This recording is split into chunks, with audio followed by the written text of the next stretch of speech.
Ерте заманнан ата-бабаларымыз сұлулықтың көркем үлгісін ару қыздың тал бойынан көруді көксеген.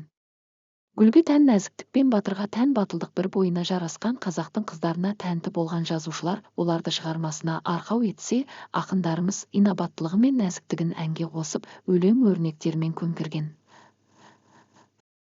Қыз өріс, ұл қоныс деп білгендіктен қазақ халқы өрісін кеңейтер қыз балаға айрықша көңіл бөлген.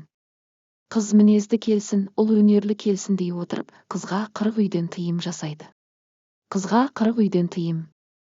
Жарыса сөйлеуге, жалғыз қыдыруға, жартақтап күліп, сыпсыңдап сөйлеуге, орынсыз ұрынуға, басқаларға қол тигізуге, өтірік өсекке, суық жүріс, сумаңқылыққа, адамға қарай керіліп есінеуге, жайылып аяқ созып отыруға, шалқайып жатуға, тамақты обырлана асауға, ұрлық-қарлыққа, ұятты мүшелерін ашып жүруге, бұраңдап қылымсуға, қызыл іңірде жатуға, түске дейін ұйықтауға, кісі алдында киім ауыстыруға, салт дәстүрден аттауға, елді ғайбаттауға, үлкендердің жолын кесіп аттауға, ішімдікпен шегуге, ұрыс-керіске, беттен алып бет жыртысуға, шектен тыс ысырапқа, рахымсыздықпен қатыгездікке, түнде суға жалғыз баруға, жат жыныстылармен араласып жатуға,